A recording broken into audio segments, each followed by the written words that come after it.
বাংলাদেশ নিয়ে ভারত এবং পাকিস্তান আবার সেই পুরনো বিরোধে জড়িয়ে পড়েছে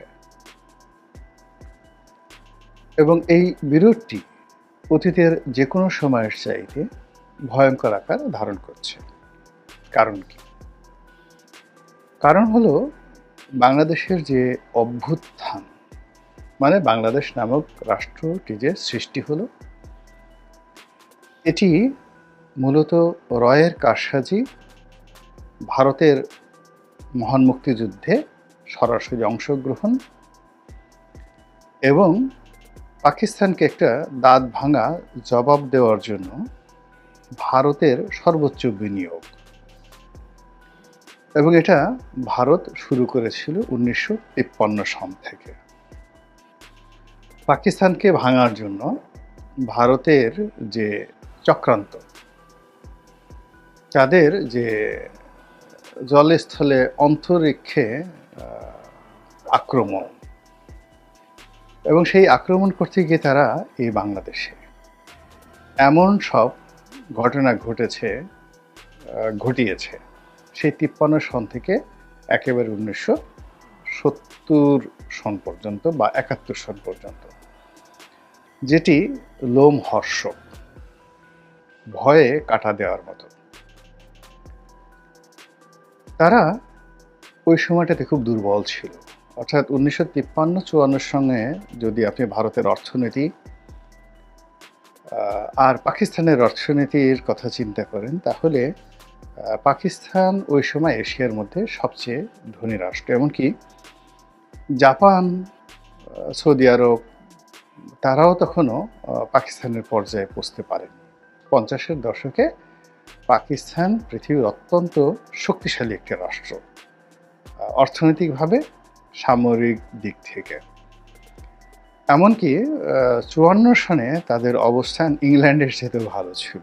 আপনারা অনেকে হয়তো শুনলে হাসবেন, কারণ হলো ইংল্যান্ড প্রায় 1947 সালে দেউলিয়া হয়ে গিয়েছিল। এতটা দেউলিয়া যে তারা একটা দ্বিতীয় বিশ্বযুদ্ধের পরে সাধারণ নির্বাচন তারা করতে পারার মতো অবস্থানে ছিল না। ফলে পৃথিবীর যে প্রথম তত্ত্বাবধায়ক সরকার, সেটি সেই ইংল্যান্ডে শুরু হয়েছিল দ্বিতীয় বিশ্বযুদ্ধের পরপর। তো সেখানে উইনস্টন চার্চিল যুদ্ধকালীন প্রধানমন্ত্রী ছিলেন। তখন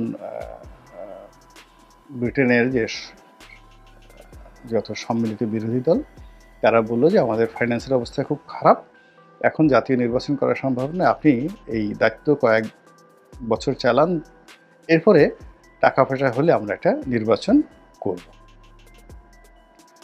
তো যাই হোক, এখন সেই ছিল মানে ব্রিটেনের অবস্থা। তাহলে পুরো ব্রিটেনের এই অর্থনৈতিক মন্দাটা 50-এর দশকের পর্যন্ত ছিল।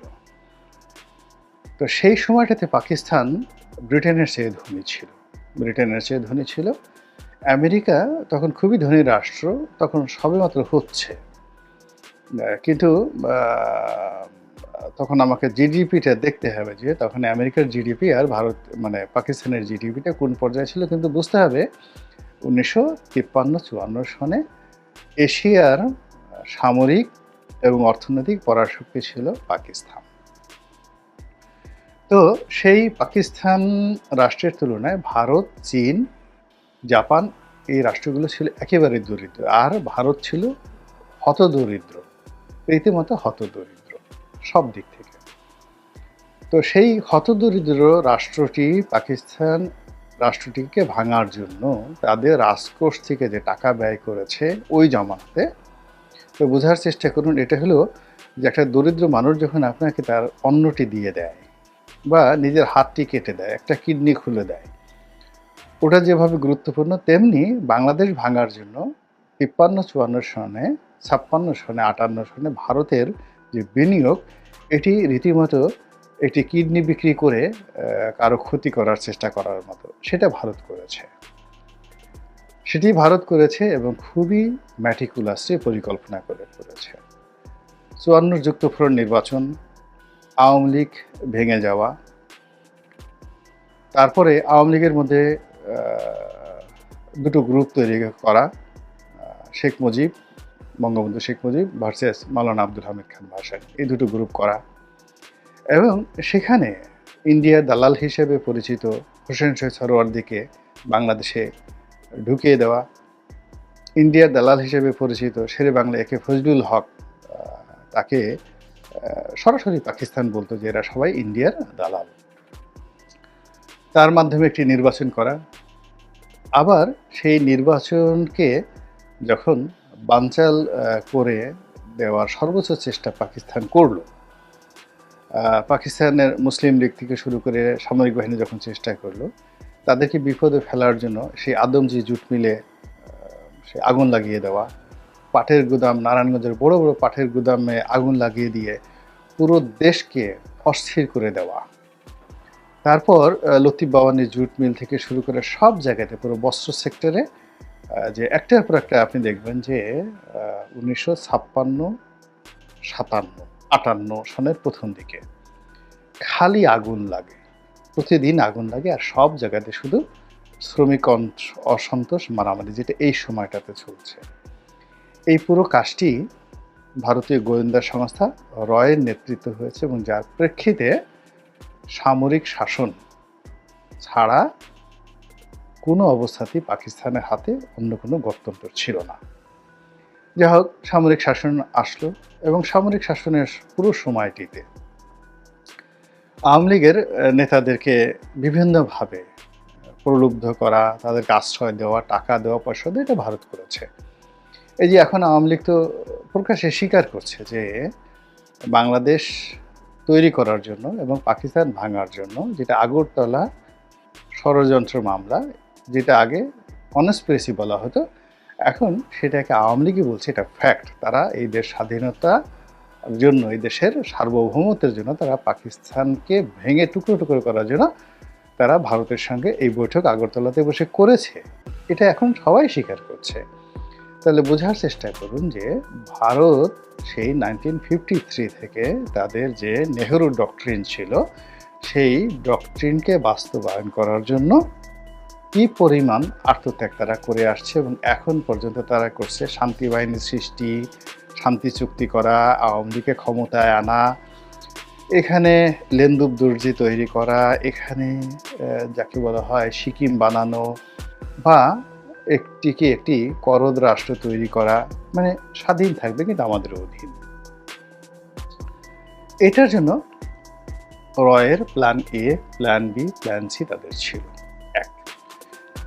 2 নম্বর হলো যে যখন বাংলাদেশকে তারা পেল পাকিস্তান, তারা এটাকে প্রথমে পাত্তা দেয়নি এবং এখনও তারা পাত্তা দিচ্ছে না। এরা মনে করে যে এটা নেটিভ, এটা ছোট লোকের জাত, এদের রক্ত বেশি ভালো না। পাকিস্তানের যে অভিজাততন্ত্র, ফিউডাল সোসাইটি, তারা বাঙালিকে কখনোই ভাই হিসেবে নেয়নি, কখনোই নেয়নি। কিন্তু পাকিস্তানের আমজনতা কিন্তু বাংলাদেশকে ভালোবাসে। এমনকি তাদের যে মিলিটারি টিল নাও, এখন পর্যন্ত তারা এই হাভাতে বাঙালিকে শিক্ষা দেওয়ার জন্য ভীষণ রকমভাবে উদ্গ্রীব। তো এরপরে তারা যে কাজটি করেছে পুরো পাকিস্তান জমানাতে, তারা এদেশের মিলিটারি ব্যুরোক্রেসি, সিভিল ব্যুরোক্রেসি এবং জুডিশিয়ারি, সেখানে তাদের যে ভাবধারা প্রতিষ্ঠিত করেছে, সেই ভাবধারাটা কিন্তু এখনও চলমান। আমাদের দেশের রাজনৈতিক অঙ্গনে পাকিস্তানের কোনো জনপ্রিয়তা নেই, কিন্তু আপনাকে বুঝতে হবে যে এদেশের মিলিটারি, এদেশের সিভিল সার্ভিস, এরা সবাই ভারতের নাম শুনতে পারে না। বহুত চেষ্টা করেছে কিন্তু কোনো অবস্থাতেই জনপ্রিয় হতে পারেনি, প্রভাবশালী হয়েছে। অনেক কর্নেল, ব্রিগেডিয়ার, জেনারেলকে তারা কিনে নিয়েছে, কিন্তু সাধারণ সেনাবাহিনীর মধ্যে এখনও আইএসআই প্রীতি আছে, পাকিস্তান প্রীতি রয়েছে। এর কারণে ওই শুরুটা, ট্রেনিংটা এমনভাবে চলে আসছে যে অস্থি মজ্জায় জুডিশিয়ারিতে, সিভিল সার্ভিসে এখনও যদি বলা হয় বিসিএস, আইসিএস, আমাদের সিভিল সার্ভিস তাদেরকে গণ্য করে না। কিন্তু যখন বলা হয় সিএসপি, তখন এখনও দেখবেন যে অনেক সিভিল সার্ভিসের কর্মকর্তা বলে বেড়ান যে আমার বাবা ছিলেন সিএসপি। তারা even ICS, British civil service বলেন না, বা ইন্ডিয়ান সিভিল সার্ভিস তারা বলেন না। তো তারা সিএসপিটাকে খুব প্রেফার করেন। তো এটি মূলত আইএসআইয়ের একটা বিনিয়োগ, যে তারা যখন দেখলো যে পলিটিক্যাল সেক্টরে কোনো অবস্থাতেই তারা জনপ্রিয়তা পাচ্ছে না, পলিটিক্যাল সেক্টরে ভারত জনপ্রিয়তা পেয়ে গেছে, তখন তারা এই ৩টা সেক্টরে বিনিয়োগ করা শুরু করলো এবং সেই বিনিয়োগটি সেই ৫৩ সন থেকে এখন পর্যন্ত সেখানে রয়ে গেছে। যাই হোক, তো আওয়ামী লীগের জামানাতে যেটি হয়েছে সেটি হলো উল্টো ফল, অর্থাৎ পলিটিক্যাল সেক্টরে যেখানে পাকিস্তান ছিল পুরো একেবারে অ্যাবান্ডেন্ট, সেই জায়গাতে পাকিস্তানের প্রতি একটা সহানুভূতি তৈরি হয় গোপনে, প্রকাশ্যে নয়। দ্বিতীয়ত, ভারতের প্রতি যে মানুষের একটা বিরোধিতা ছিল, এটা মানে প্রবল আকার হতে থাকে। আর প্রো ইন্ডিয়ান যে পলিটিশিয়ান যারা ছিলেন দীর্ঘদিন ধরে সব দলের মধ্যে ছিলেন, যারা মুক্তিযুদ্ধের ধারক, মুক্তিযুদ্ধের বাহক, মুক্তিযুদ্ধের পক্ষের শক্তি, এই সকল কথা বলে মূলত ইন্ডিয়াকে সার্ভ করতেন, তারাও আওয়ামী লীগের কুকর্মের কারণে, বাড়াবাড়ির কারণে একেবারে সবার নাক মুখ সব নষ্ট হয়ে গেছে। তো এই অবস্থায় যখন আওয়ামী লীগ সরকারের পতন হলো, তখন এটি একটা টাগ অফ ওয়ারে পরিণত হয়েছে, একটা প্রতিশোধের পর্যায়ে চলে এসেছে। ভারত ৫৩ সন থেকে যে ইনভেস্ট করেছে, তারা এটাকে মানে কোনো অবস্থাতেই এটি যাকে বলা হয় একেবারে মাঠে মারা যাক, এটা তারা চায় না। দ্বিতীয়ত, পাকিস্তান বিভিন্ন সময় ভারতের দ্বারা যে অপদস্থ হয়েছে, যেটিকে তারা ইস্টার্ন রিজন বলা হয়, মানে এদের পূর্বাঞ্চলীয় কমান্ড বলা হয়, ইস্টার্ন কমান্ড বলা হয় মিলিটারি ভাষায়।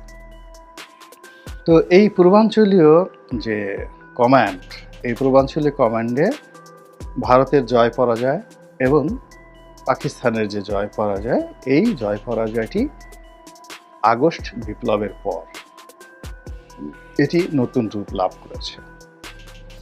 এখন ভারত যেহেতু ৭১ সনে পাকিস্তান যেভাবে ভারতের হাতে থাপ্পড় খেয়েছিল, যে অপমান, লাঞ্ছনা, গঞ্জনা তারা পেয়েছিল, ওই প্রতিশোধ নেওয়ার একটা মোক্ষম সময় এখন পাকিস্তান মনে করছে যে this is the right time, এখন এটা করা যায়।